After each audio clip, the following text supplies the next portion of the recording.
Assalamualaikum warahmatullahi wabarakatuh. Pada kesempatan hari ini kita akan membahas tentang pemeriksaan torak dan kelengkapannya.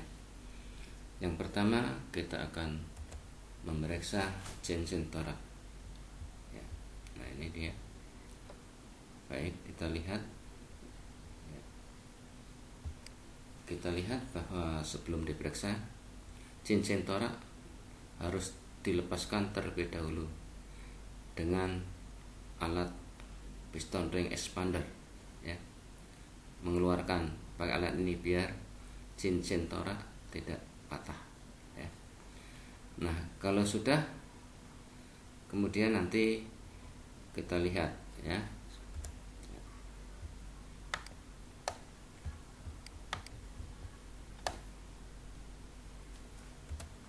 Nah ini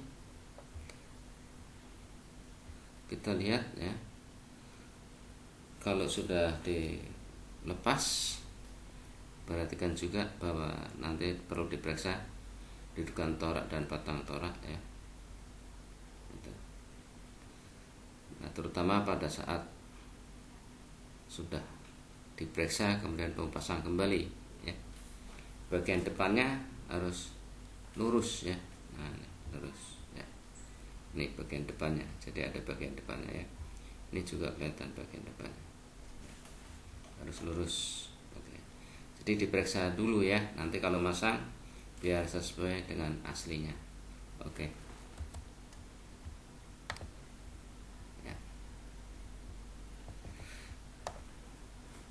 Baik, kita lanjutkan ya.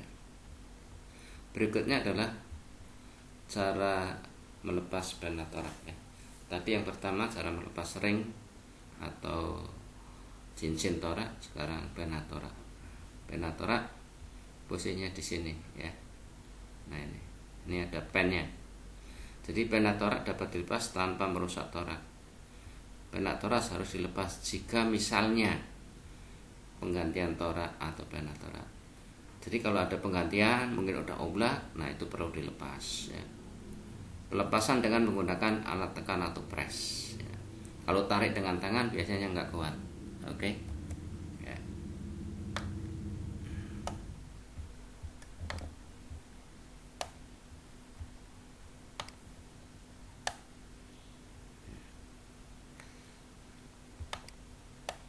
Baik, berikutnya kita lihat ya. Sekarang kita adalah melepas snap ringnya dulu ya. Jadi proses untuk pelepasan pena torak, snap ring ya dilepas dulu ya. Pakai SST juga ya, gitu kan. Nah, kemudian berikutnya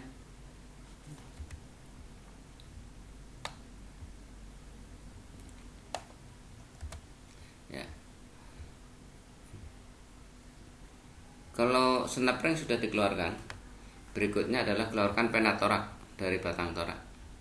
Bila pena torak sukar dikeluarkan ya, maka perlu dipanaskan torak dan batang torak bersamaan ya. Dicelupkan ke air panas. Nah, itu. Suhunya sekitar 60-80 derajat. Kenapa? Supaya ada pengembangan, ada pemulihan, kemudian nanti agak longgar, baru nanti bisa dilepaskan ya. Jadi kalau ini dipanaskan, atau ada alternatif berikutnya ya. Nah, pakai dipres ya. Nah ini dipres semacam ini ya. Jadi ini pena toraknya ya, pena torak, kemudian di sini diberikan tekanan, diulir terus sehingga nanti pena toraknya keluar. Nah itu ya. Atau alat pres yang hidrolis juga bisa, nggak ada masalah, tergantung dari kondisi kenyataan yang ada di lapangan.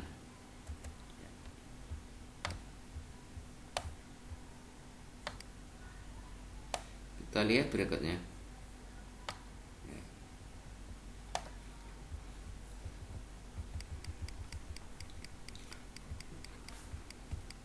Baik, kalau sudah dilepaskan,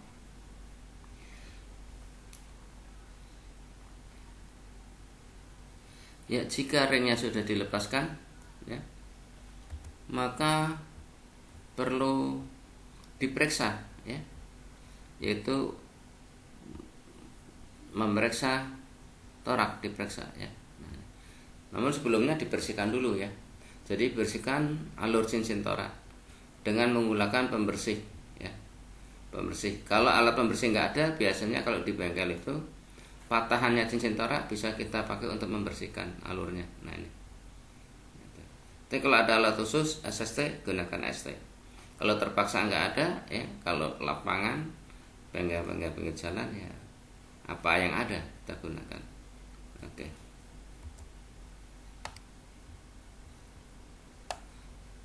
Berikutnya, kalau sudah dilepaskan, ya, baru diadakan pengukuran, ya.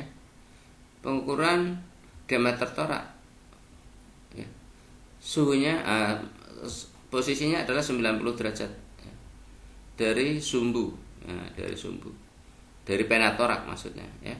Di pena toraknya sini diukur 90 derajat silang, ya. Jadi daerah pinggangnya yang diukur, ya, daerah pinggangnya. Oke.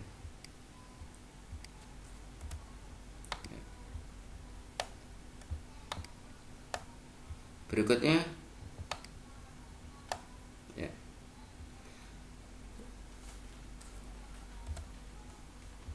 periksa celah torak, ya.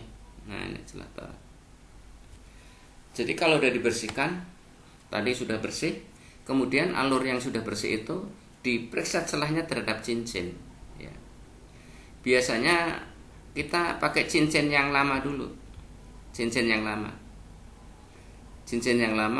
pakai filler dimasukkan, ya. Kemudian kalau ternyata masih longgar, sudah menjadi longgar maksudnya, nah dicoba dengan cincin yang baru, itu, ya. Jadi cincin yang baru masukkan, kalau masih longgar berarti harus ganti torak, ya. Jadi bukan sekedar ganti cincin, tapi harus ganti torak. Nah ganti torak itu sendiri nanti lihat kausan terhadap dinding silinder. Kalau kausnya masih belum nyampe untuk oversize, ya berarti masih torak yang lama ukurannya, yaitu torak yang standar.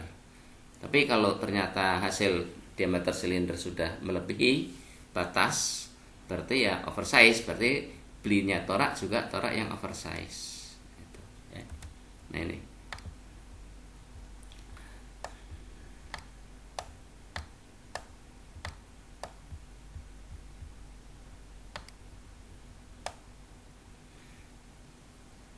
Baik, selanjutnya kita lihat, ya, cara memeriksa ujung celah pada silinder, ya. Maksudnya ujung apa? Ujung ring piston. Nah, ya, dimasukkan dalam silinder. Jadi cincin torak dimasukkan dalam silinder. Nanti setelah masuk dalam silinder, celahnya itu ujungnya punya celah. Nah ini celahnya diukur. Biasanya kalau silindernya aus, ringnya aus, maka celahnya makin lebar. Jadi yang aus bukan ujung celahnya, tapi bidang dinding silinder dengan badannya cincin torak. Nah, jadi menyebabkan celahnya ini aus, gitu, ya. Nah, berapa standar? Ya, nanti lihat dari buku manual, ya. Nah, ini ada angka-angka yang bisa sebagai pedoman, tapi tepatnya nanti di lapangan adalah lihat buku manual, ya. Jadi ujungnya ini yang diukur, ujung dari cincin, ya. Setelah masuk dalam silinder, ujungnya diukur pakai filler gauge. Nah, berapa besarnya? Nah, kita lihat coba yang ini. Nah, ini, ya. Secara umum untuk cincin kompresi, ya, itu 0,2, ya. 0,2. Maksimum 0,7. Toleransinya 1,0, ya. Min 1,0, ya. Nah ini. Maksimum kalau udah lewat 0,7 berarti kausan dinding silinder dan kausannya dari cincin berarti sudah besar, ya. Nah, cincin oli juga sama. Cuman standarnya agak sedikit beda, ya. Cincin oli minimal 0,3, maksimal 0,9 ya. Kenapa cincin oli 0,3 enggak 0,1 gitu? Nah ini nanti Anda lihat dalam sistem pelumasan ya. Oke, kita lanjut. Nah, ini. Kita lihat setelah diukur tadi ujung cincin celahnya berapa ya. Kemudian cocokkan dengan buku manual gitu. Kalau ini ya di lapangan, tapi lebih tepatnya kendaraan kan beda-beda standarnya. Nah nanti cocokkan dengan buku manual. Kalau ternyata melebihi batas maksimum harus diganti. Kalau celah ujungnya kecil dari batas minimum ya digerinda atau digigir gitu, ya. Nah ini yang perlu Anda perhatikan.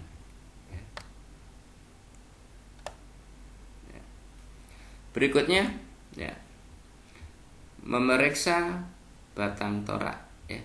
Nah ini batang torak juga harus diperiksa. Periksa keadaan batang torak secara visual, jika rusak harus diganti ya. Periksa kebengkokannya dan kepuntirannya, sebab dia dapat tekanan dari atas dan mutar ya, jadi bisa saja dia kepuntir ya. Kemudian pasang batang torak pada alat penguji ya. Ini alat pengujinya dipasang. Nah nanti dia kemiringannya atau celahnya itu berapa, kayak gini nih. Ini ada celahnya ya, dipasang. Nah, secara umum ya seperti angka-angka di bawah ini ya. Nah, ini dia ya. Jadi data umum. Kebengkokan maksimum 0,05. Puntirannya maksimum 0,05 ya. Jadi bukan sekedar bengkok tapi terpuntir. Ya. Nah ini bisa diperhatikan. Oke.